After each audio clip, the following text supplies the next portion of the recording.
we're in like basically a theater room right now. Yeah. If you go to a movie, right? If you go to a movie and you're there to see a movie, you're going to see a movie, so you go to the movies. What happens? You see a preview for other movies. Is it a preview for a movie that comes out tomorrow? No. It'll be like summer 2022. Yep. Right? Like they're planning Yeah. a whole year. Like, you get what I'm saying? Yeah. But yet you wanna wing it. What? Like, what works like that? Nothing works that way. Nothing. So it doesn't true. work that way. Yeah. Right? Like, so I don't know why do we do that? If we like really like take a moment to think like how these, and that's what you have to use, like businesses that are already successful, you have to follow their motto. Yeah. Like, right? Like when you think of a successful car industry, Ford, Yep. you know, for me, Tesla, innovation, right? That's Tesla. Yep. So do you think Elon Musk is just like, yeah, let's put out a car tomorrow? Or are they testing? Are they doing prototypes? Does he know? He knows, like right now, the car that he's dropping years from now. Yep.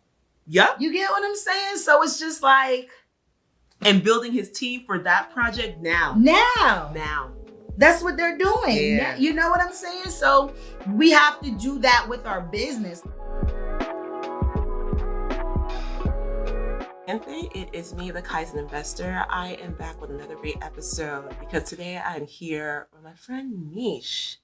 Meesh, tell the people who you are, please. What's your name? Hi, I'm Meesh. My real name is Kimesha Janey, but my friends and family, they call me Meesh. Meesh the Credit Pro on Instagram. Mm-hmm. Meesh, how did Meesh become Meesh the Credit Pro? Woo! Just get right to it. Yeah. Okay. Not wasting time. I'm not wasting time. So I became Meesh the Credit Pro because I think that's what people called me to be. Mm-hmm. A lot of people would come to me for financial advice and specifically with credit because I was really good with that. But and that's how I started to get into where I was in terms of the credit space. But in terms of Meesh the Credit Pro, I don't look at me as just in the credit space. I look at me more as the business owner and how I became such, really from my mom. Oh, wow. My mom. Like, she as a child, she instilled like, oh, she made me feel, and I don't know if this is just being mom and this is what you do or you really meant it, but she made me feel like I meant it. Like, oh, you're going to be a millionaire by 30. Like, she was very like, you are going to be this. I knew, she always tells the story of, I saved $50 at like 5 years old to go to Disney World. Wait, what? You did? Yeah, so she knew when I saved that $50 to go to Disney World, and $50, that was a lot of money back in the 80s, you know. So when you saved that and when you made money, you know, because I think I was just, all right, I want to go to Disney World, so how can we, you know, and I was looking for ways to make money. And so she always says, I knew when you did that, you know. So in a sense, when I didn't hit where I wanted to be, sooner on, I'm like, I'm a failure. I didn't, you know. But I think it was, you know, my mom, she always just, oh yeah, like, and even when I tell her some of my successes now, she's like, it's not even like, oh my God. It's like, yeah, duh. Like, that's how she kind of saw it before you. She saw it before me. And my mom, like, she's that chick. You know, like, she got pregnant with me, 15. She became the first Black mayor of Boston, the first woman mayor. Yeah, the first woman mayor of Boston. So, like, she was just, you know, she was counted out, you know, and she broke barriers that people didn't think she could break. So she always said, like, that's what she said. Like, you're gonna, yeah. She told me that I was supposed to be a millionaire by 30. And she told me everything. Millionaire by this time, buy my house by this time. You know, some of the stuff that she's told me, that she's always said, I've had some of it. I didn't become a millionaire by 30. Mm-hmm. Will be a millionaire by 40, you know, at 40. I'm confident with that 100%. But, you know, but it's what she instilled. Yeah. It's what she instilled. So I think that's mainly what shaped me. That shaped me as in terms of the businesswoman. In terms of the credit aspect, that was just what people wanted from me. And I'm like, well, everybody's asking me. So I started off in terms of my business more in the career space. Like, oh, I'll teach you how to build a career, because that's what I always had good jobs, and I worked my way up the corporate ladder at a fairly young age, and I was making decent money. So when I started my business, I was like, oh, like, I'll teach other people how to do it, but no one was interested. And I had to be fake, like, okay, professional. Uh-huh. If you know me, it's not me. I'm not that, you know? So it's like, yeah, no, nobody was interested. So. But wait. So let me scale back here. Is your current business your very first business? No. What was your very, very first My very first business, I was 20 or 21 years old. I had a business, I called it Star Style Secrets. And this came about because I worked retail since I was 14. And I was fly. I'm not even going front. You still are, sis. Thank you. But back then, like, I was fly. Like, I throw some, like, for back when I was younger, clothes really mattered. Yeah. And I felt like that defined you. Now, I get cute for the camera. Mm-hmm. That doesn't really define. But back then, like, I'm like, I was working in certain stores, so I had access and discounts, and I had all the J's, day one release, sneaker collection, crazy, Drew, like, you couldn't tell me anything. I was really into fashion. And so my business was Star Style Secrets, and it stemmed from around this time, I'll never forget, Beyonce, I was working at a retail space, and Beyonce and Jay-Z had the video. I can't remember I think it was Me and My Girlfriend. Mm-hmm. And it's like Manolo Blahnik, Tim's, aviator hats, yes, right? And everybody would come to my job because of how Jay-Z said that line. They thought there was something called Manolo Blahnik Tim's. I thought there was. Yeah. And so everybody, I'm like, what?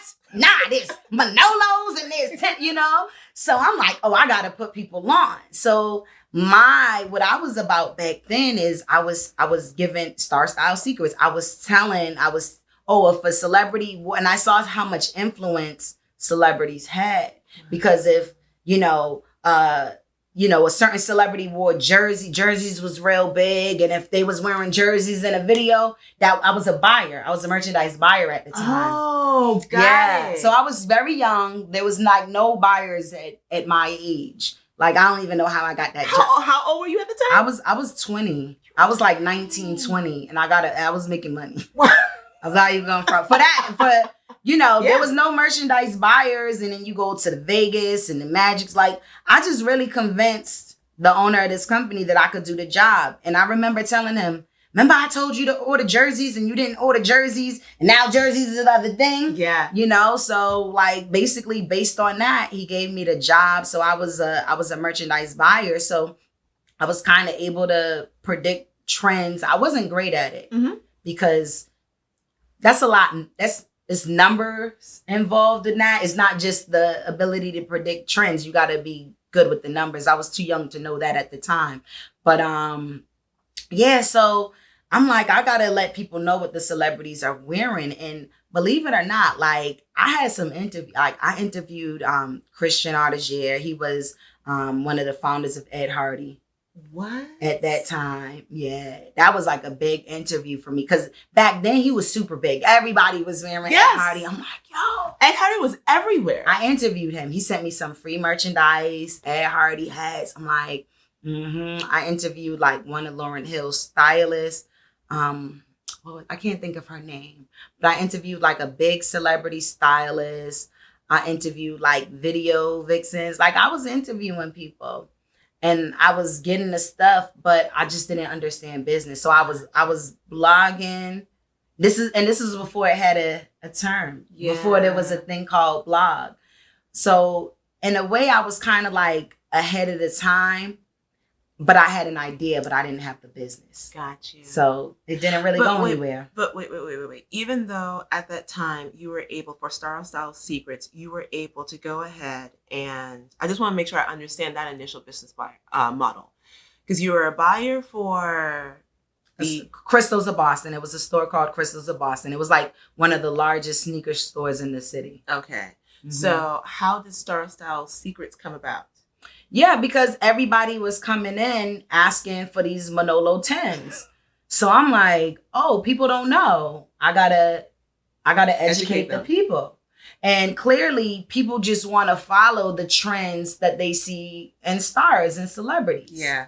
And they want to do what they're doing. So if I could let people know, nah, those aren't Manolo 10s. And it's funny because there was so many. Steve Madden made like knockoff Manolos. Then finally Timberland like ended up doing something. Yeah. That's how big it was. But so it was like, wow, like people really want to know this. And people, especially at that age, right? Like, because again, at that time, I'm about 20 years old.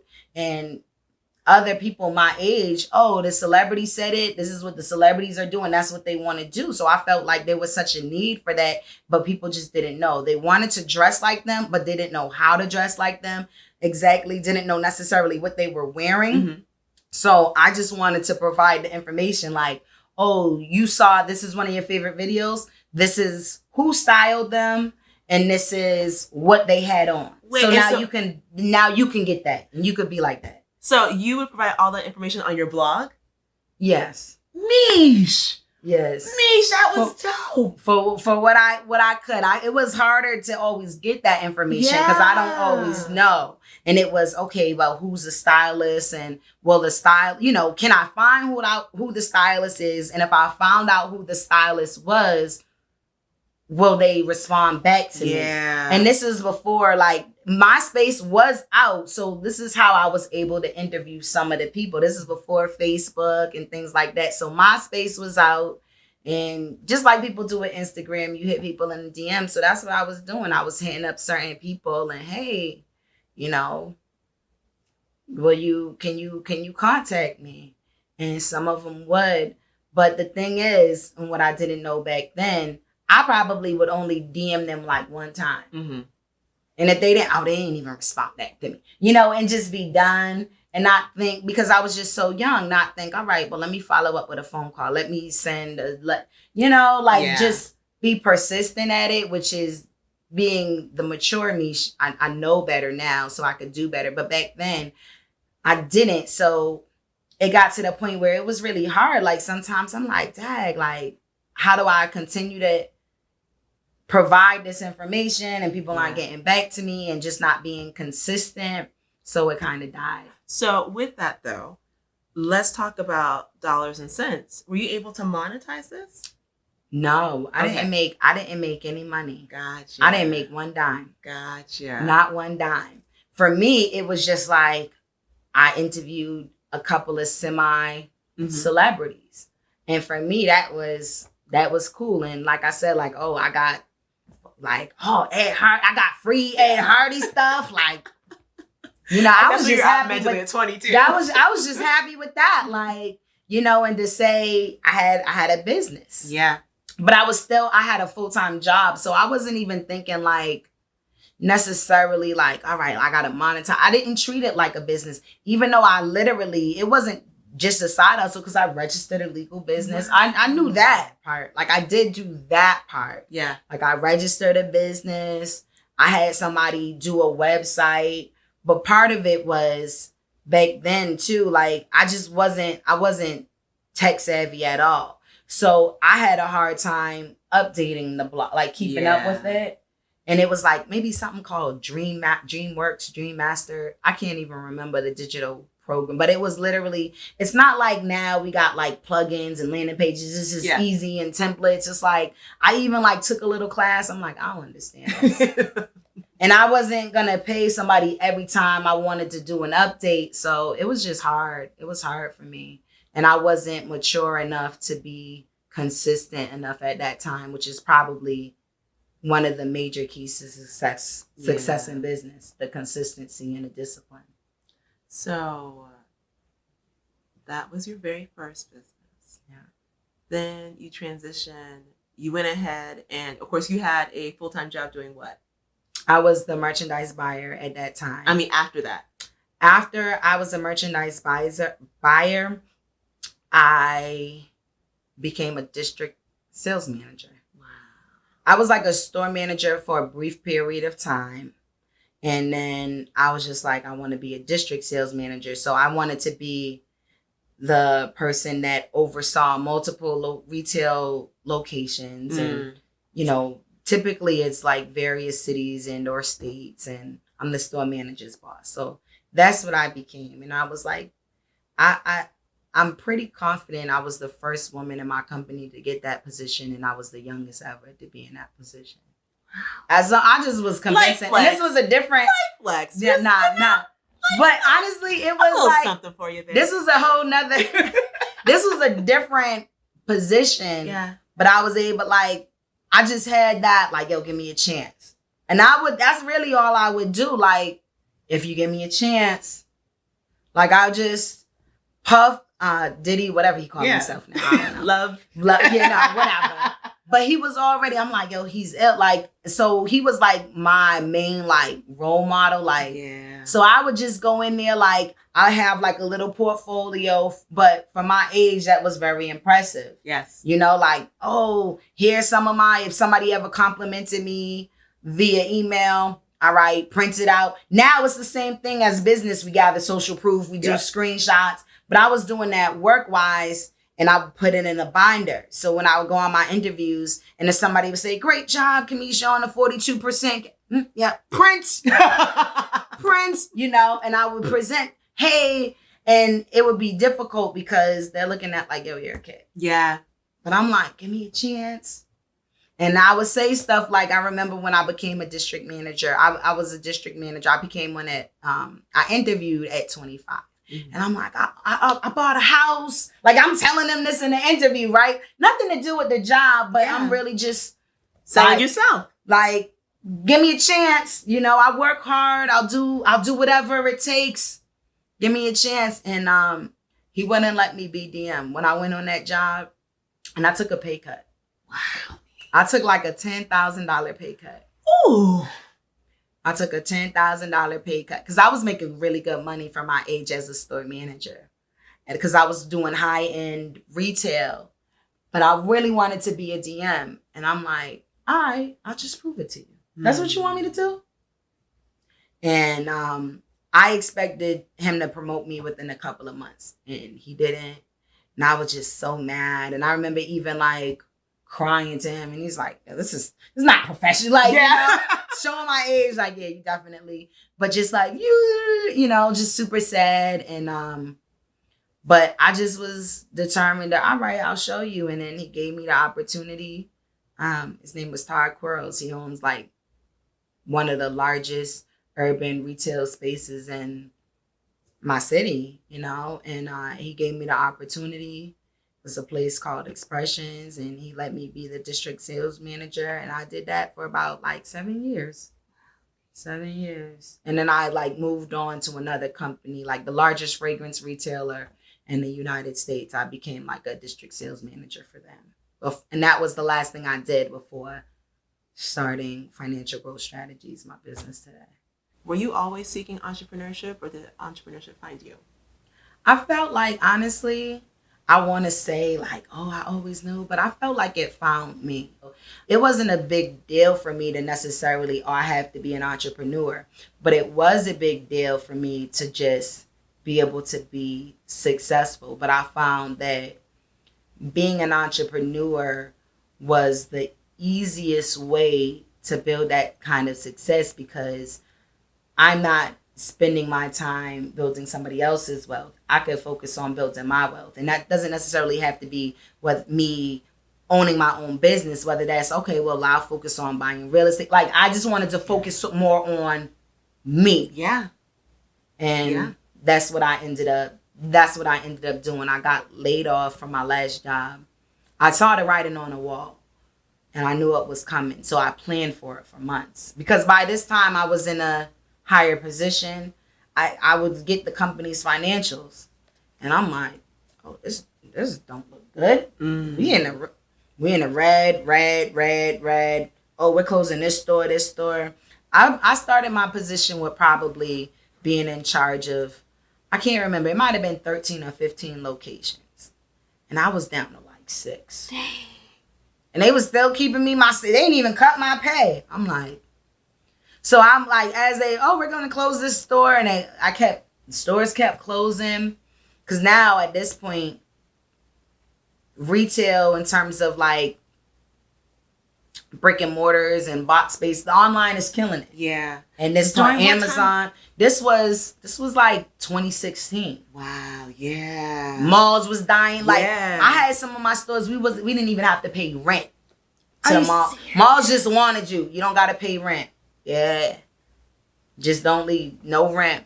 And so I'm privy to this information. Everybody's not necessarily privy to it, but in my position, I was privy to it because I would get the profit and loss statements and, all right, we're not paying any rent to be at this location, because the malls were literally dying. And Amazon, like, everything stuff was shutting down. Not just my company, but there would be articles, Macy's closing this many stores. All these retail stores was going out of business. I'm like, I gotta think of something, because to me, seeing what I'm seeing is only but so long. So I just started saving money and planning, like, I got to start my own thing. So I started my business while I was still employed, because I was like, it's only but so long. And my boss, he called me one day and he was like, oh, really? I'm like, oh, okay. He was like, really, I was good. Like, perfect. I get to collect unemployment. I get to get the compensation package, whatever y'all giving me, because y'all laying me off. And I said, oh, this is perfect. So I get to start that's how I looked at it. Like, I get to start my business and have money coming in. Yeah. While I'm building my business to grow my business. So for me, it was like a blessing. Yeah. And I never went back since. And so since then, it's been how many years? That was 2017. So is that about 17, 18, 19, 20, 21? Almost 5 years. Yeah. 4 years, yeah. What was that first year transition like? Because it's one thing when you are at your 9 to 5, even though it sounds like your previous employment, you had a lot of flexibility when it comes to your schedule. Yeah, I did. So transitioning from that to now you have 100% flexibility because you make your schedule. Yeah. What was that like? It was rough because I'm a little older, but still immature. Not knowing that I was immature, but back then I was winging it and I wasn't paying for like learning. I wasn't investing in my education. Mm-hmm. So I was all over the place. I didn't have like a clear strategy. I didn't know. I was spending a lot of money. I will say that, like, I was definitely spending a lot of money. But I was wasting money because I didn't know what I was doing. Yeah. I didn't know what I was doing. So I wasted tens of thousands of dollars. And I felt like, oh, word. I might pay $3,000 for something. Like I was doing levels that I didn't need to be at yet. Like I wasn't scaling. So I might pay for, $3,000 for video production, but I'm not paying for the ad spend. I don't have a strategy. I don't have a plan. That don't make no sense. I wasn't, but I felt like, real business. I mean, I was a mess. I really was. And it wasn't until I started investing in my education. I think that's the problem that a lot of entrepreneurs make. Like we think we know. And for me, because I was already in the business space. Yeah. And that's what I did. Like, I helped other retail, it was slightly different, but I'm a higher up in the retail space. I understand business. So that's what I did. Like, oh, okay, I could go in business for myself because I know business because I did business helping this business. Yes. But you don't know until you know. Nah, you don't know. So it was a big waste of money. I didn't have the structure, and so what it was is I was learning as I was going, and felt like because I was spending, and this is gonna be professional, this is gonna be higher end, but it's not going nowhere because I'm spending for nobody, because nobody's seeing it, nobody's watching, nobody's paying attention. Who cares, And I was spending all this money on like career stuff, and look, I don't do anything with career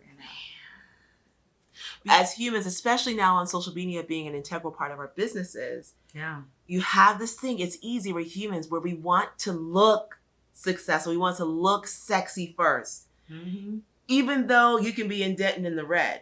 Yeah, but that strategy is a strategy for failure. It is, and I didn't realize it because I felt like at the time, like, nah, I'm paying, before, like I said, I wasn't paying. And I'm like, oh, I'm spending money. I paid somebody a videographer. I paid for this. I paid for that.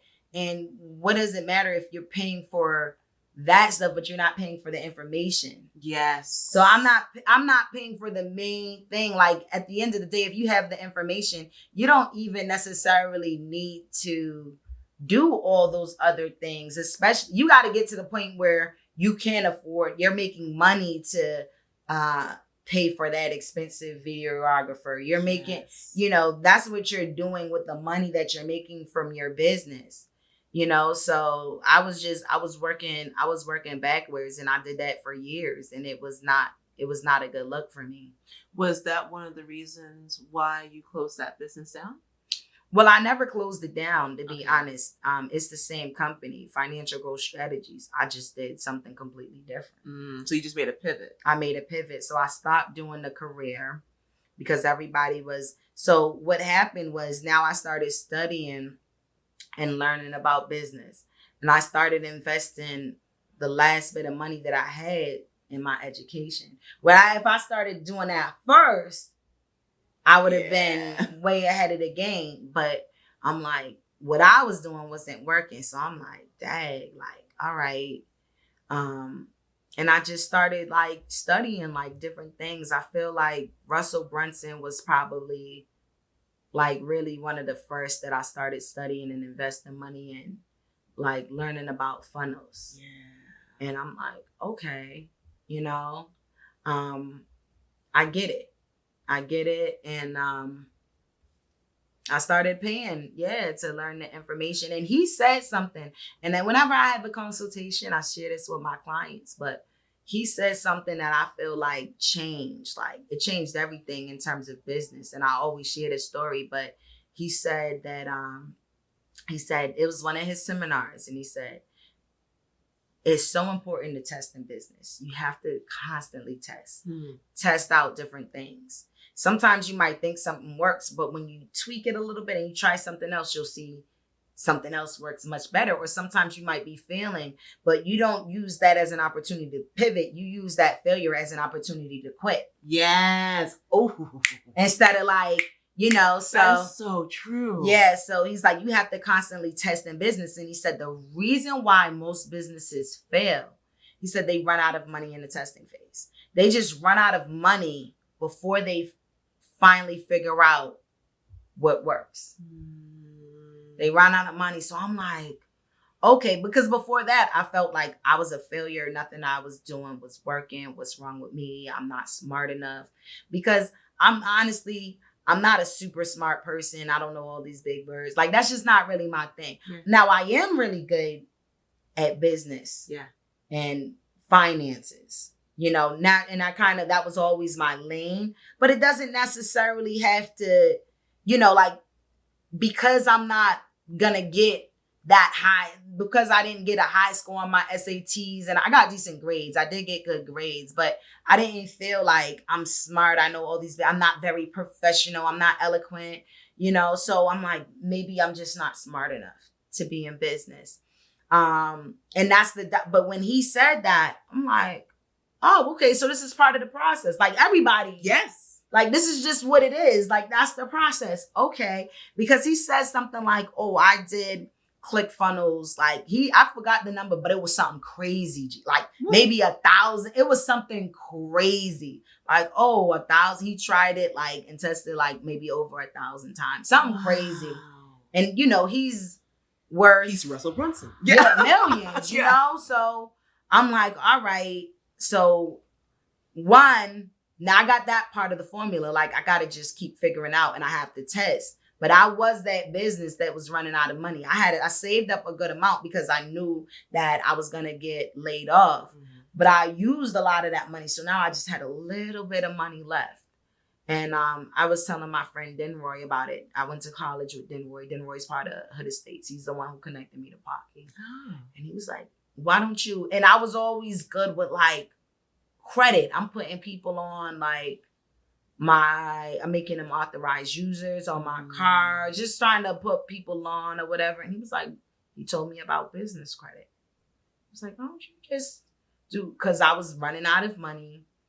And so I'm like, all right. So I studied business credit, got some money, more money, started investing in my education. And then that was kind of like a game changer for me. Like I already started doing it a little bit before that, which is like with the Russell Brunson, but now I had real money. So now I'm like, okay, Russell Brunson, Ashley Ann. I'm looking at like different, I'm investing real money in some of the best and taking pieces, not trying to be them. Yeah. But like, okay, what's their strategy? And sometimes, I'm like signing up for like freebies just to study their funnel. Yes. What's their marketing campaign like?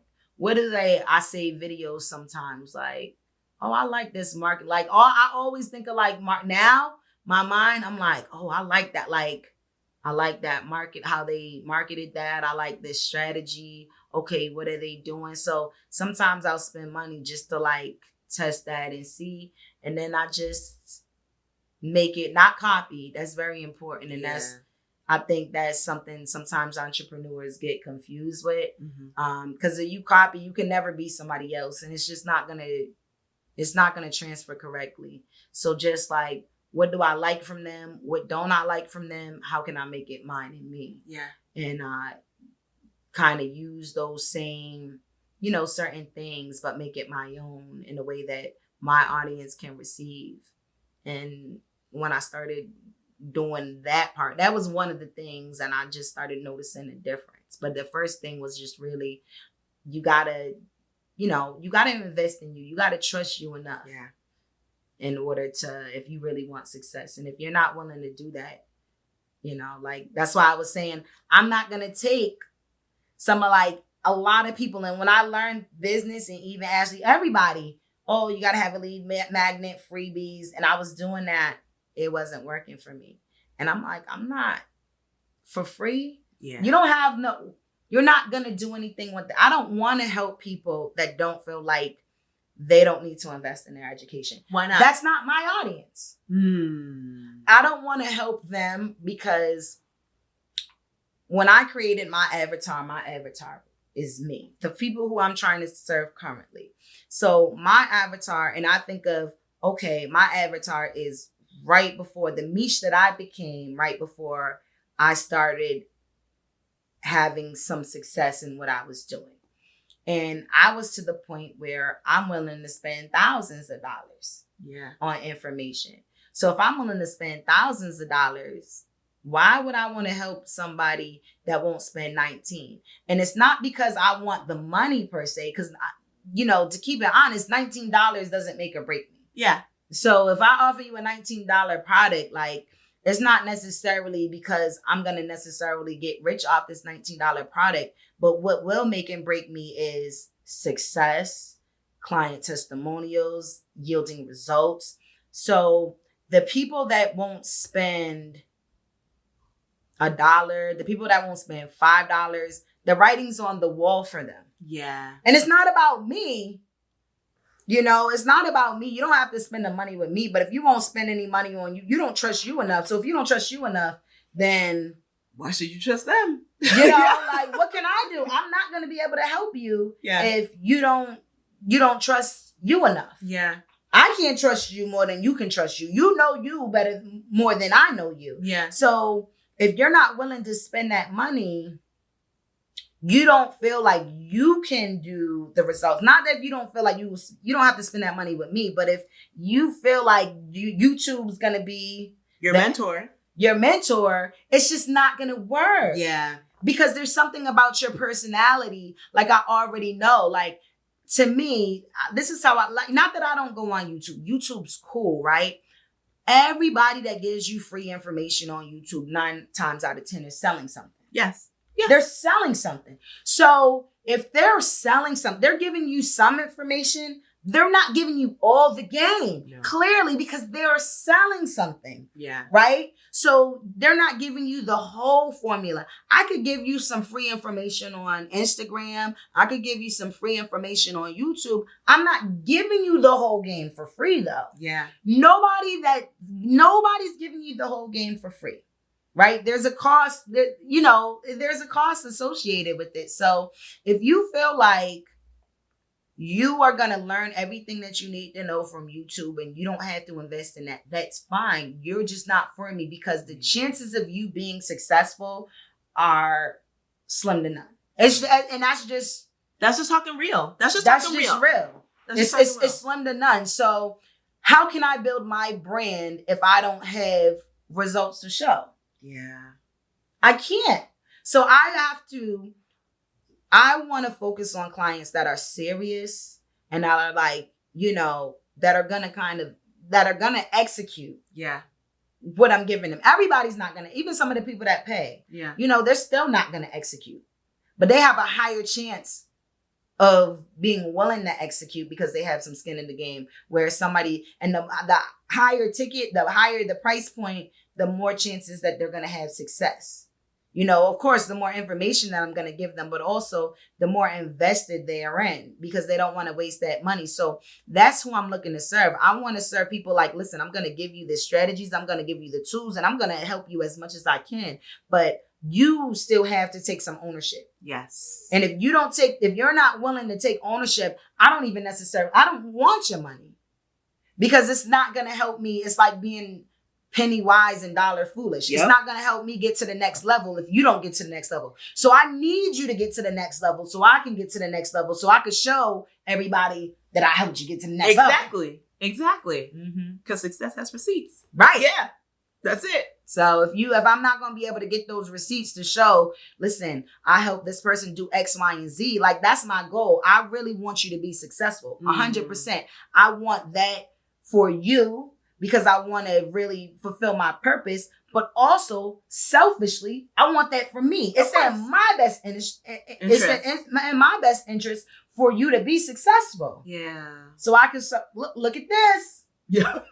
Exhibit A. Your favorite did that, So I really want you to win. That's why I offer the guarantees that I offer. That's why, I'm going to pivot more towards just e-learning and doing some things like that. But the majority of my business comes from, like, I work with the clients. I am trading more of my time, because that's what I'm focused on right now in my business is let me prove myself. Let me show what I can do. Now, before we get into what's happening to you presently, let's go back. When you transitioned and you decided that you were going to help entrepreneurs build their business credit, let's talk about some of your initial clients. Where were they in their businesses? Were they already owning their business and running it for like 2 years? Was this someone that just got their LLC or S Corp? Who were these people? Where were they at? And how did you help them? Most of them just started their business or didn't have a business yet. Okay. Most of them weren't successful entrepreneurs. Yeah, most of them were not at that time.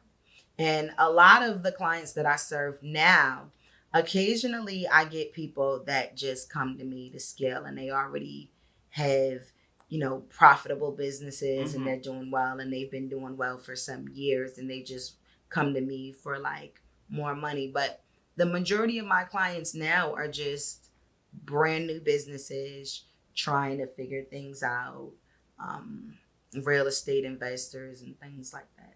Got it. Got it. So here we are.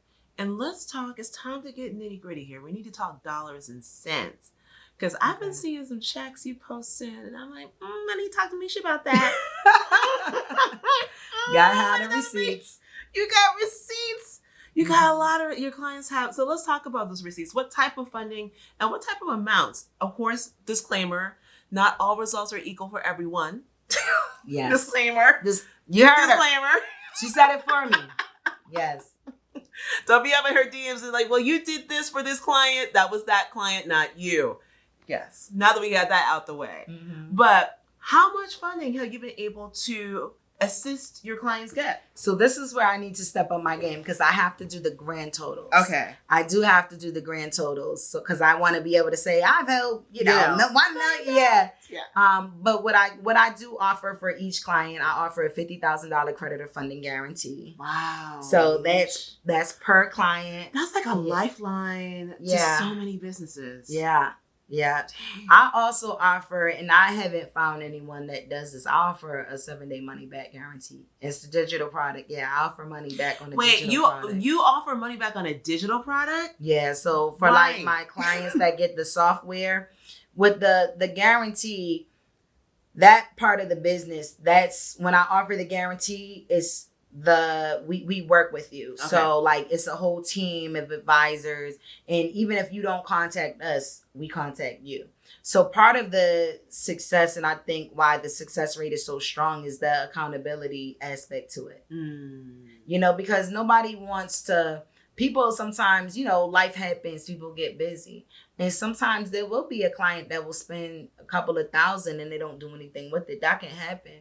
But if we're calling, hey, how's it going? Checking in, and we're on, you don't want to constantly not have an update, constantly, I'm working. So it really motivates our clients to like, all right, like, let me stay on task. Let me stay on task. Yeah. Let me get to it. And, I feel like, all right, like, give it a shot. Like, as a business owner, I'm always looking for ways to like differentiate myself from other business owners. Like, how can I make myself stand out, especially in the credit space, because the credit space is super oversaturated. Yeah. Like, and when I first got into business credit, honestly, back then, I didn't feel like there was hardly anybody doing or talking about business credit. Now, I didn't know enough about business yet, so I didn't take off when I wanted to take off.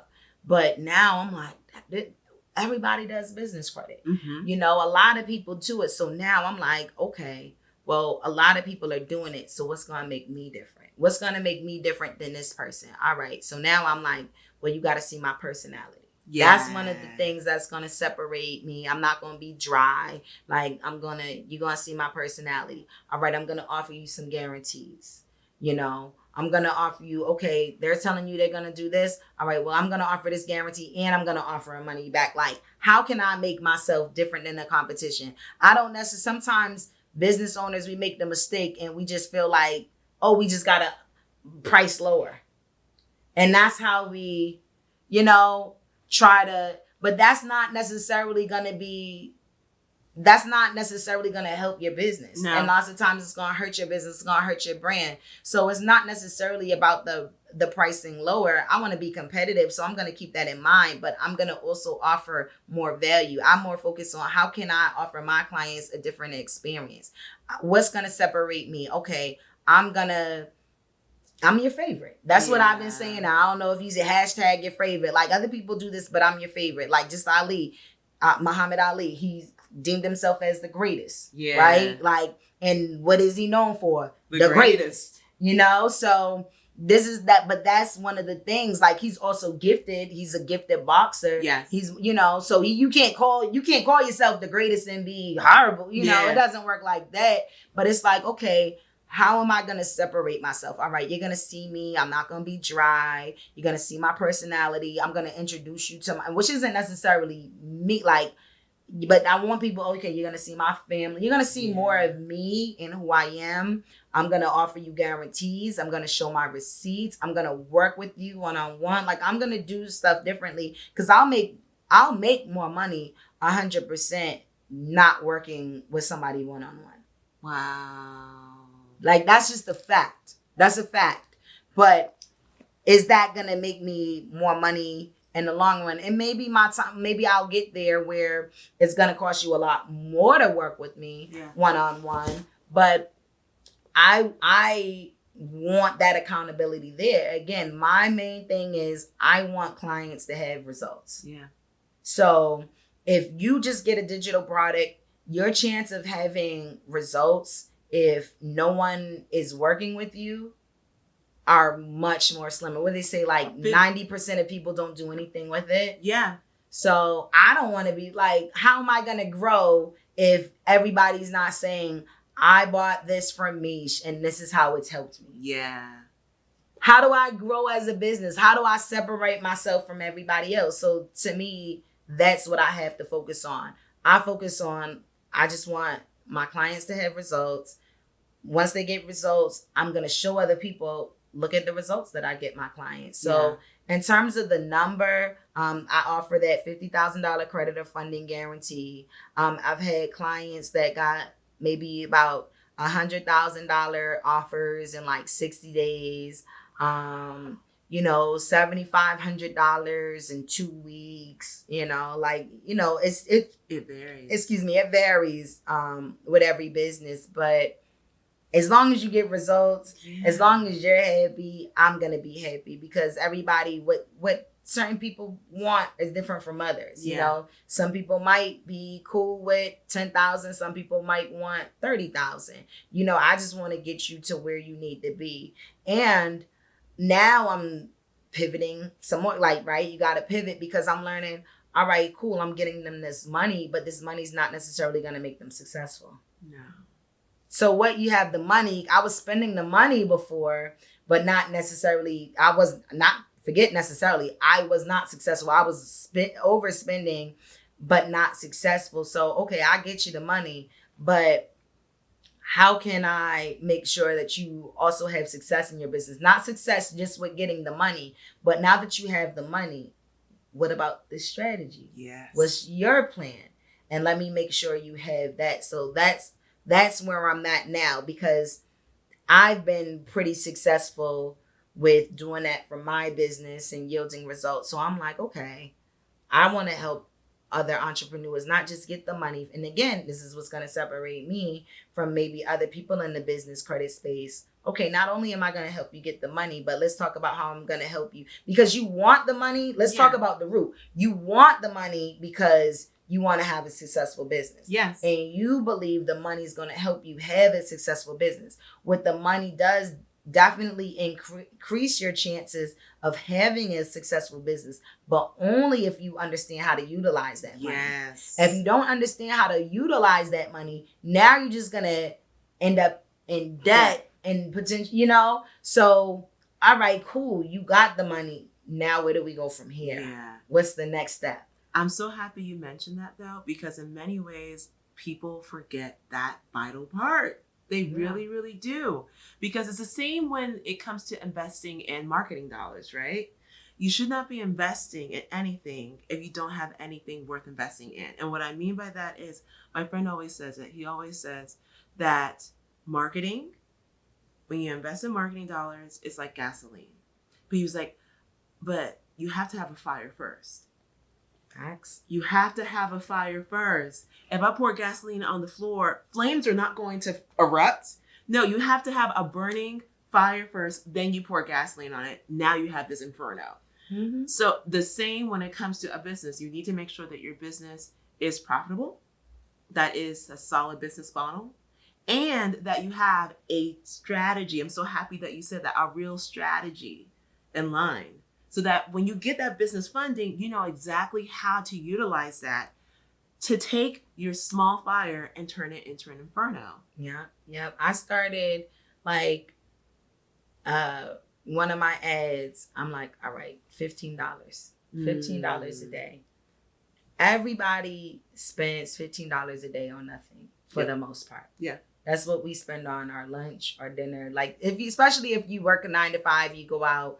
Most people don't pack their lunch, right? You go with, so you $15, you can spend it. Like, stop it. And if you don't want to spend $15, you shouldn't be in business right now. So $15 is a good starting point for a business. Like, let me see what this can do. And but before I spent $15, what I was doing, I made a lot of money not using Instagram. I'm not a social media person. Let's talk about that. What do you leverage? Fiverr. Do tell. Fiverr. So one of the things that I like about Fiverr, and what every entrepreneur needs to know, is I think a lot of people make mistakes and they just focus on social media.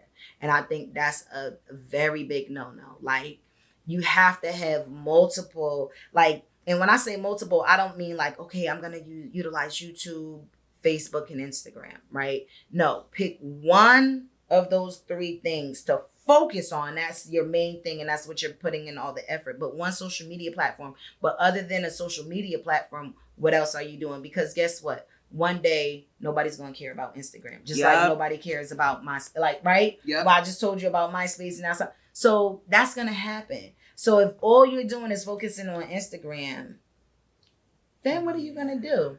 What are you going to do? What if all you did was focus on Instagram? What did you do when Facebook and Instagram shut down that day? Cry. A lot of people cried that day.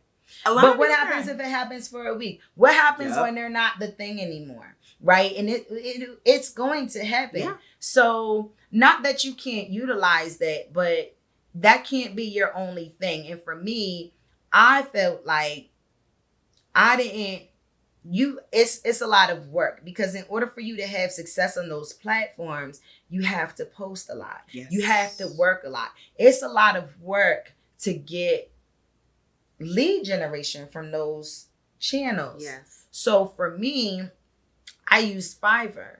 And what I loved about Fiverr was, one, I didn't have to spend any money up front to get leads, because people go on Fiverr to make purchases. And I don't understand why every business owner doesn't use Fiverr for their business, because just about any business owner I know goes on Fiverr to make a purchase. Yep.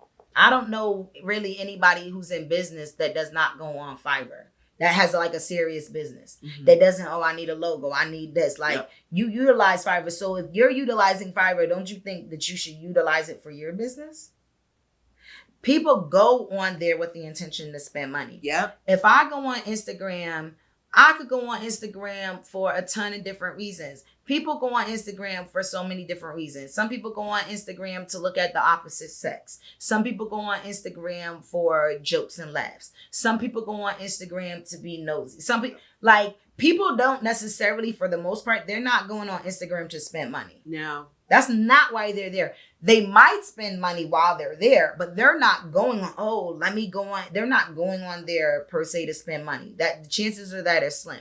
When you go on Fiverr, your intention is, I'm going to spend money. Let me see who I'm going to spend money with. Yeah. So what I was doing, I was utilizing Fiverr. Now, the beauty of Fiverr is they recently introduced ads. Because ads are new on Fiverr, like at one point, ads was new on Facebook. And if you got in when ads was new on Facebook, you murdered it. You murdered it. But what people don't realize right now is that's not the time anymore. No. It's so much more money, right? Like, and not that you can't have a successful ad strategy using social media in this day and age. You can, but it's so much more challenging and it's much more pricey 9 times out of 10. So one, Fiverr is great for entrepreneurs who are just starting off. Why is it great? Because one thing that I really love about Fiverr, leave a review. Mm-hmm. So that social proof is stronger than any other social proof, because it's easy. You don't have to work for it, because Fiverr is automatically going to ask for the review, right? If you are happy with my service, you're probably not going to think to leave me a review on Yelp or Google. If you're happy. Yes, exactly. Usually people only do that when they're mad. Exactly. right? So that and Twitter. Yeah, you get what I'm saying? So if I want good feedback, I have to remember to ask you, right? I don't have to ask anybody for a review on Fiverr. Now, I remind them, but Fiverr does it for me. Yeah. So you have a transaction. The transaction, once you paid, okay, you paid. How happy are you with this service? So they ask for the review. So you don't even have to. Now, boom, now you're gathering social proof. Also, because they recently just now introduced ads in the last maybe year or two, the ad spend is crazy cheap. So I got to the point where I'm spending for every, like, is it 9 cents or 30 cents? I wish I had the exact dollars, but let's say it was 30 cents. Let's just say it might have been 9 cents, but let's say for every 30 cents I was spending, I was making damn near, or for every $30, for every $30 I was spending, I was making $1,200. What? Yeah, I'll take screenshots of that. I'm sorry, no. Say that one more. You were for every 30, and so I spent $30. I was making $1,200. If I spent 30, that 30 would bring me $1,200. As a new, they're trying to get people. Okay, I'm sorry to interrupt you. Yeah. But tell me, what was your price point that you were selling at? Your product and service on Fiverr cost how much? So at that time, my lowest product might have been $15 at that time. $15. But my main product was $60. But here's the thing. And I'm making even more than that because that's just what Fiverr's counting. So what I did was my main product was $60. And at this time, not anymore. Yeah. But at this time, I was offering a 30-minute consultation for $60, excuse me. So here's where that's important. My goal is to have a consultation with you because Fiverr does not let you exchange information. Mm-hmm. So, I can't give you I'm not supposed to give you my phone number. I'm not supposed to give you my email address, right? But I want to have that consultation with you. I want to get you off of Fiverr. Yeah. Now we're one-on-one. So when we're one-on-one and people buy from who they like, know, and trust. Yeah. So now it's easier for me to sell you on something else because you're interacting with me. You can see me. I'm not catfishing you. I'm a real person. I'm a U.S. citizen buyer. Yeah. That's very important to a lot of people on Fiverr. Yeah. They want you to be from the U.S. This isn't a scam. You can see me. Whatever, we interact. Once we're on that Zoom, hey, what's your name? Okay, your name is this. Okay, let me get your email. So now I gather your information. So I took you off of Fiverr and now you're on my email list. So that number that I'm quoting you is just immediate. The $30 versus the $1,200 is just straight direct. But honestly, I'm probably making a little bit more than that or a decent amount more than that because everybody that I meet, now my next transaction is not on Fiverr because I also have a $2,200 product that I'm selling. And a lot of people that I meet with, now I'm meeting you from Fiverr, you're seeing all my reviews. Wow, she has hundreds of reviews. Wow. So I do this. I'm a 4.9 star. I have hundreds of reviews and I'm 4.9 star rated. I'm a second, a level 2 seller. So I'm one of the top levels of seller. So I do my thing. I produce results and anybody that inbox me, I'm automatically responding back. I have like pre-templates written out. Hey, based on a lot of questions that I get, I just boom, hit a button. I don't have to retype out the email and I'm adding screenshots. Here's some attachments of some of my results. If you want to book a consultation, let me know. And then they book the consult and then I just take it from there. So a lot of the people I meet off Fiverr and then they become my long-term loyal clients. And for me, this is easier because now I don't have to worry about, I got to create content. I'm not creating any content. I'm not spending much money. I don't even have to spend any money on ad spend. I started spending money because it was new and I was making good money from the ads. But even if I wasn't spending money on ads, I would still be making money. They bring the people to me. Like they highlight and the more results that you produce, the sooner you'll show up on a search engine. So if you search business credit, you're going to see me. I'm going to be in that front row. That's what I do. Yeah. There's nobody else that has more reviews than me on Fiverr for business credit. That's it. Nobody on Fiverr has more reviews than me.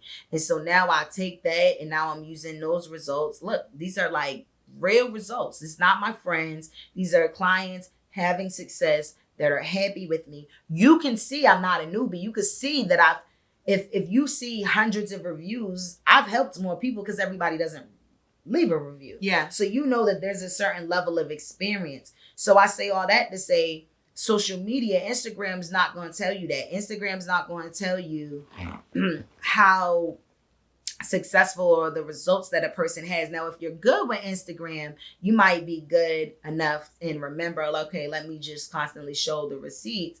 But I don't even have to do that work. And I don't have to create the content for people. I don't have to, it's not like additional work. It's not a job. So for me, I'm like, I love Fiverr because I don't want to create the content. I don't feel comfortable being on camera. My hair's not always done. That's too much pressure. Yeah. Like there was all this stuff for me where Instagram wasn't for me. Now I'm doing very well on Instagram. I'm intentional about that because, you know, one of our mentors, Pocky, he was like, you gotta be, for me, I'm like, oh, I'm making money. Yeah, like, I remember you saying I'm making money and I'm not on Instagram. And you can't equate, you know, because it's not like I had a ton of followers, but I'm like, yeah, I'm doing some numbers now. You know, you were making more than some with bigger numbers on social media. Yeah, I was doing well, and he was like, "Well, people need you on there too." Like he was like you selfish. You can't just. So I'm like, all right. So let me try out Instagram, and the main reason why I tried it out, and I heard what Pocky's saying, and I'm like, I don't want to be selfish, but I felt like that was a test for me, and it is a test because it's a struggle.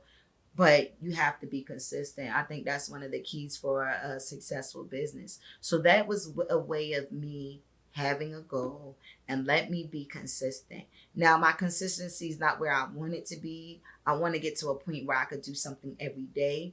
But now I'm to the point where before I could easily go a week, I don't know how long, you know, most of the time I wasn't even doing anything on Instagram, to be real. Somebody else was doing all my stuff. I did not know that. Yeah, 100%. I wasn't doing nothing. Really, Meesh? Yeah. For the most of the time that you knew me, a lot of them posts wasn't even mine. No, there wasn't even mine. The truth is out. That's out. I'm like, yo, I don't have time, you know? Yeah. But when it started to become me, it was much better. The engagement was better, but I'm like, it was like I'm following my best friends. Like, what are you doing? You know, like, yeah, I have to look. Okay, is there typos? Not, I could do typos too. Like it happens, but it's just not me. They're doing general posts, and they're giving. You know, I might give them some information, like, you know, give them some tips. Okay, this is this, and write about this, but. They're like doing the design, they're posting. Maybe sometimes they might even be writing, but it's not. It's too sterile. Yeah. It's too, So when I'm like, he's like, you gotta do it. So I'm like, all right. It's not even just about Instagram for me. It's about how am I going to be consistent? In order for me to take my business to the next level, I need a certain amount of discipline. Yeah. And I need to be required. Fiverr is easy money. Instagram requires work. And I need to be able to show that I could put in work because it's going to prep me for the next thing. Level. Yeah. And the next level. So that's what I'm on. And once I started doing that, I'm like, wow, it's working. And I'm getting like 500 followers a day. Yeah, I have to show you. Dang, my phone's not in here. But I'll send you and I screenshot because I'm about receipts, and I emailed it to myself to show my followers, and potential clients. And this is all through strategy. Like, I'm not even this ain't an accident. It's not because I never had a post that went viral. Yeah. That's not how, but it's through a funnel I created.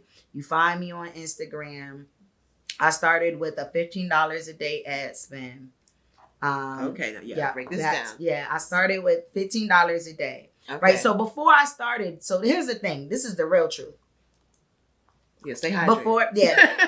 Before the $15, I started with the post, and I did a post, and the post performed well. Okay. The post got a lot of engagement. That showed me people liked and were interested in what I posted. Okay, people liked and are interested in what I posted, so that means people want to know more about this. So I posted different ways to get money for your business. People liked it. A lot of people saved it. A lot of people shared it. And a lot of people commented on it. People want to know this. People like this. They're interested in this. Let me see what happens with an ad. And I might even started with $10, actually. It might not have even been $15. So I made it an ad. And it might have been, I think, $10 a day. And maybe from the $10, I was making, let's say, $30. I'm like, Now pause before you say that though. You were making $30 because I'm assuming within that post that you turned into the ad, there was a call to action to purchase something? Yeah. So with this particular ad, I'm gonna give it to you, girl, because you're my girl. Because I'm like, because I'm like, I'm like, this is for my master class. Oh wow. I don't tell people, but I'm gonna give it to you. But this particular ad, there is a call to action, and I don't really believe in multiple call to actions. Okay. Because I think that confuses the client. You want one call to action 9 times out of 10. But this particular ad, I did 2 call of actions. One to follow me, and one to get my guide. So I gave you, in this particular post, I gave people a couple of ways to get cash for their business if they don't qualify for a traditional loan. And I say, hey, here are some ways. Now, I have more ways if you want to learn. Yeah. And I have a guide. You can grab my guide for only $1. But so if it's a post that has the swipe, and it's multiple things. So each time you swipe, you learn a new way. And at the end, for more tips, follow me. So I'm saying follow me, and I say click and then one of the swipes is I have the amount for $1, and then one of the swipes are follow me. Nice. So that is how I'm getting so many followers. I did a call to action saying, follow me. And I'm also offering a product that's so low. And the product is so low, but when people they're getting it's not $1. So they're like, what? Yeah. She what for $1? And the gems that she gave. And so more than 60%, and these are I literally just brought on somebody to work on go deeper with my insights. Yeah. But one of the things, more than 60% of people who buy that product buy multiple products from me. Yeah. So and in the same day. The same day. They get that, they get other things, same day. So the 60% is right away initial sales, but mind you, they're also on my email list. Yeah. So as they continue to get to know, like, and trust me, now there's an opportunity for them to buy much higher end products. I don't necessarily give you all of that and just say, hey, buy, in the beginning, but okay, you like this, here's something else. And here's, and some people, all they'll need is X, Y, and Z. Yeah. And then other people, they want more that one-on-one, they want those guarantees. And so some of them will buy later, but right away, same day is 60% of them. Wow. They're buying. And that's, I would venture to say that's kind of unheard of. So now where I'm at is right now, I'm spending $100 a day. Okay. And I need to up it. I'm spending $100 a day, and I'm averaging $700 return. Yeah, and 500 followers a day. And just gloss. No, I'm not gonna let you gloss over that. Yeah, because that's double return. And I more than $100 a day. I'm making $700. $700. But, yeah. And you're growing your account. Yes. And that's immediately. So it's probably even more than I got to get to, again, I just brought it. Yeah.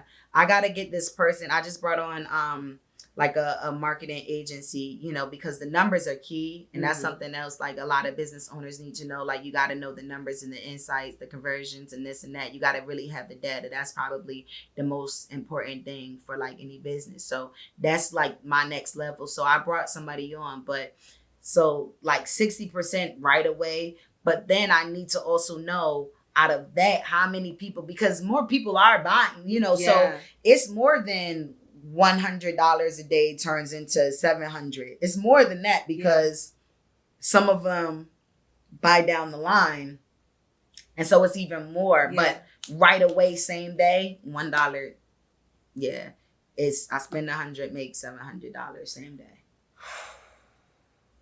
For this one product. For your dollar product. One product. Yeah.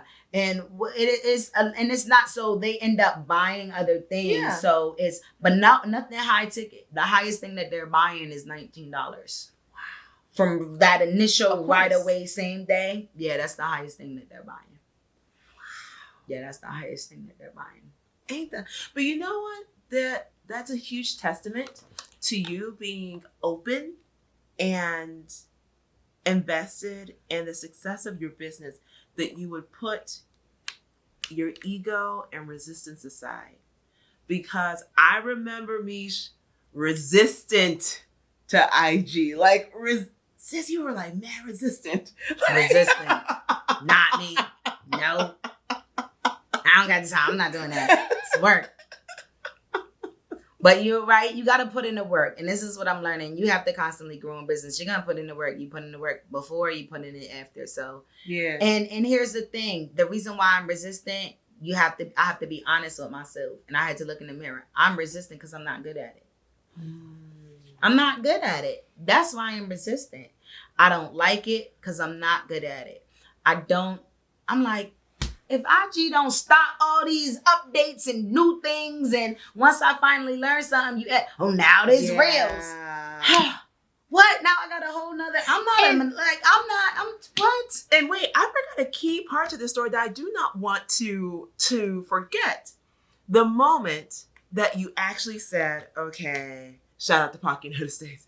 The moment you said, okay, I will actually start taking Instagram seriously and go all in on it, is the moment that your page got blocked, restricted? What happened? Yes. I don't even know how that happened. Like, and again, this is why you cannot just be on social media. So for me, relying on one platform. On one platform. Yeah. You know, and not even just one platform, but on social media. Yeah. You know, but yeah, I was like banned. I'm like, I didn't do anything. What? And I think like my account was hacked. And I'm just like, oh my gosh. At that time, I had maybe 8,000 followers or something like that. I just started. I was like, dag, like now I'm posting. I just started posting like a couple of weeks ago. Yep. Like I just started posting consistently, and I'm like, see, I shouldn't be on here. I knew it. You know, but I didn't panic, and I just started making money. So not only did I just started posting though, I also just started. Now my ads was like that was probably around the $10, $15 mark time. But yeah, I had no idea. Didn't do anything. And yeah, they blocked my account. I went on Fiverr. Okay. I went on Fiverr and found somebody that, I'll get your Instagram account back. Because people go on Fiverr to spend money. Okay. So I went on there and I paid somebody. And they worked it out. I don't know if they did it. I don't know if it would. Listen. Don't matter. Doesn't matter. I'm happy you got your money. It could have been lucky. It could have just been, they finally, whatever, because I did submit tickets or whatever as well. But shortly after I hired them, they reinstated my account. So I had everything back. And I just started going from there. Like, okay, like, let me post much more. Let people see me. Let people see my family. Let me learn, right? Because I was resistant, because learning takes time. It takes humility, because you have to admit that you don't know. Yeah. And now and guess what? As I grow and as now I get more engagement, I like it more, because I'm like, oh, okay. You start feeling yourself, so I could do it more. It makes it more inviting to do. The better we are at something, the more we want to do it. But you got to get to the point where you're good and you feel good, and that's only gonna come. Some people are natural at things, of course, but most of us aren't naturals at a bunch of things. So this was not one of the things that came natural to me. But what's so funny is when I tell people, they're like, what? No, you seen that? I'm like, you do, Meesh. Because now what you guys don't know is that Meesh is the queen of reels. Like, you really crush it. And to me, I'm like, that is like 0 to 180. To be a person that went from you barely posted, you didn't even want to make a simple static post, to now you're crushing it and creating video content.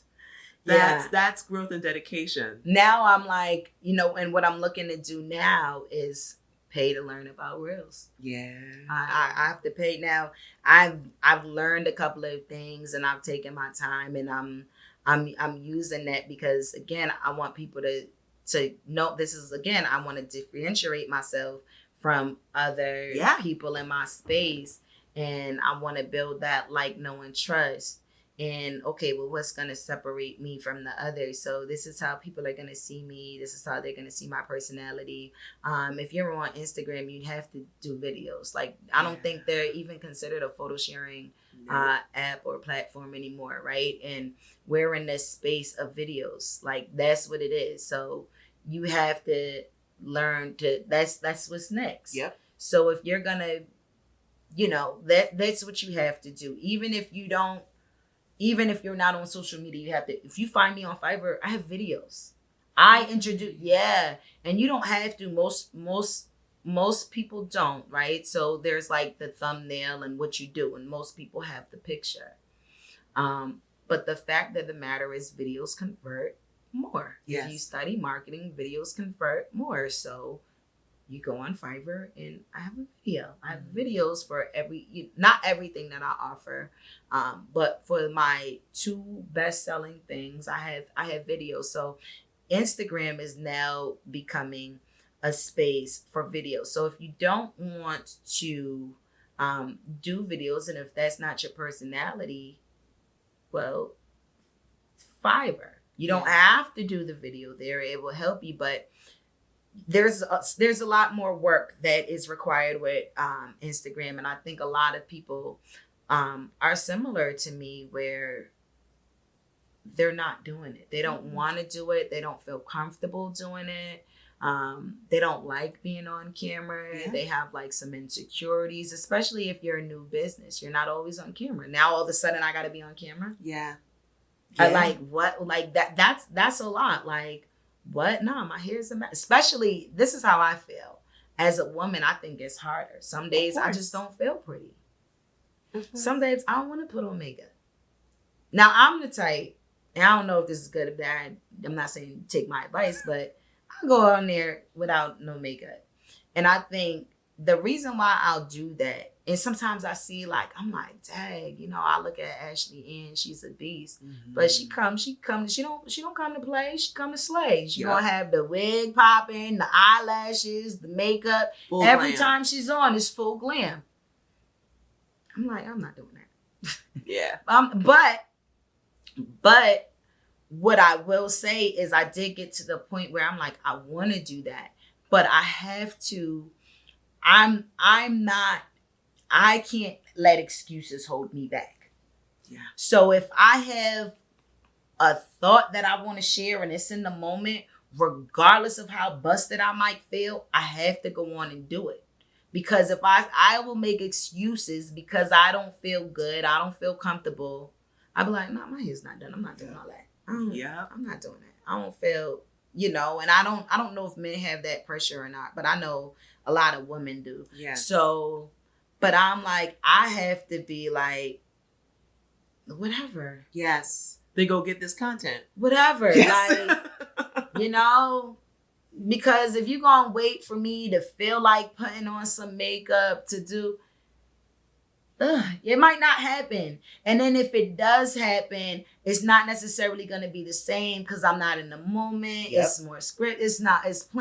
Sometimes you just you feel an emotion, or you have a thought, you have a good idea. You just gotta be in a space to just, all right, let me share that. Yeah. Let me share that. So, but a lot of people don't feel comfortable with that. So I always say like, all right, cool. It doesn't have to be your thing.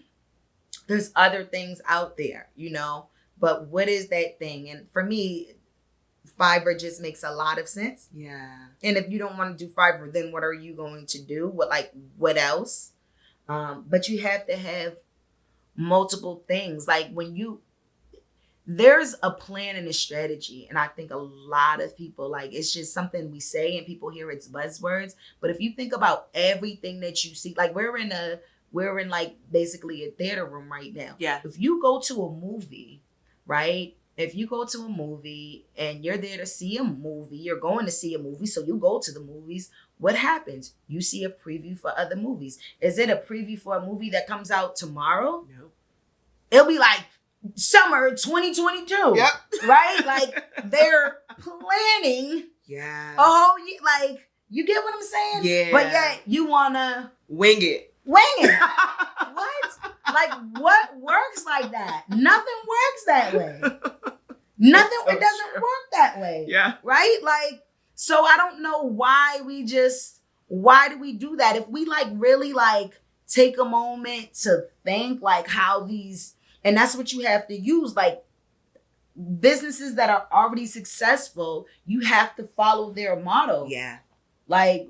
Like when you think of a successful car industry, Ford, yep. For me, Tesla, innovation, right? That's Tesla. Yep. So do you think Elon Musk is just let's put out a car tomorrow?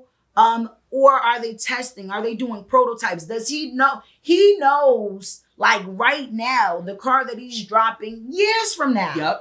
Yep. You get what I'm saying? So it's just and building his team for that project now. That's what they're doing. Yeah. You know what I'm saying? So we have to do that with our business. We can't just say all right, you know what I mean? And that's the mistake a lot of us make. So you have to have the plan. And hey. So, you have made it this far in the episode, so it's safe to say that you were really into this. So show some love and hit that red button below if you're watching this on YouTube, and subscribe. Now, if you are listening to this episode on any podcast platform, make sure to rate, follow, and review. This helps this platform to grow so more people can enjoy it just like you.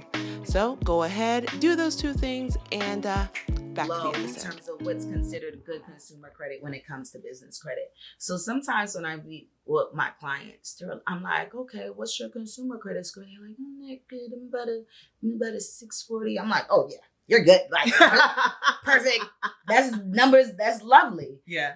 Because sometimes they just want you to be in the 5s. Wow. So yeah. I did not know that. Yeah. So where your consumer credit comes in, and you don't necessarily even have to have consumer credit if you've built a strong enough business profile. But if you haven't built a strong enough business profile, they will lean harder on your consumer credit, because what do they have to go on? Yeah. How do they know? How can they judge, So that's what they're gonna do. So you don't have to have good consumer credit to build business credit, especially when you're starting off. So you don't have to have any credit. You can have bad consumer credit to get easy tier 1 starter credit on the business level. Yeah. Now, you can't think that you're going to get all this funding and you haven't built business credit, you don't have a good business profile, and you have bad consumer credit.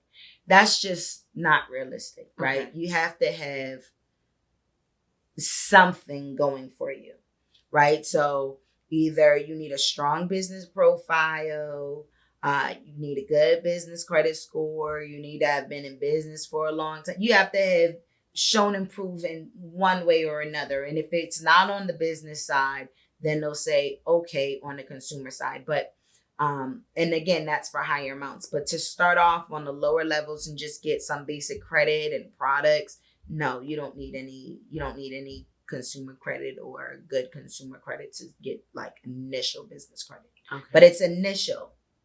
And that's what people leave out. So when they hear things and they're like, oh, I registered a business last week. I have a 450 credit score. I need $100,000 for my business. Like, what? No. That's not gonna happen.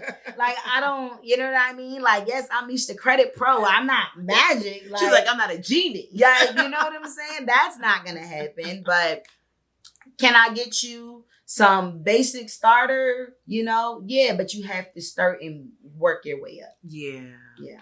So, Meesh, tell the people how they can find you. And if they're serious about contacting you to be your future client, what's the best way of doing so? Okay, so I am on Fiverr. Okay. You can look me up on Fiverr. My name is Kimesha Janey on Fiverr. If you just type in business credit, like I said, you'll find me. Okay, your girl's gonna pop up. I'm number one. I'm number one on Fiverr for business credit. Okay. If you want to find me on Instagram, you can find me. I'm Meesh the Credit Pro _ after each word. Meesh the Credit Pro, THE Meesh MEESH Meesh the Credit Pro on Instagram. You can DM me, but it's also best to follow up with an email, like Gia said. Okay, I too am not the best with the DMs, so it's. Neither am I. It's easy to get missed. I'm working on it, right? But my email is info @financialgrowthstrategies.com. So you can email me there. You can go on my website, financialgrowthstrategies.com. Financialgrowthstrategies.com. There's phone number, 1-800 number, contact information. So you'll find me. You'll be able to find me if you need. Thank you so very much, Meesh. Thank you so much.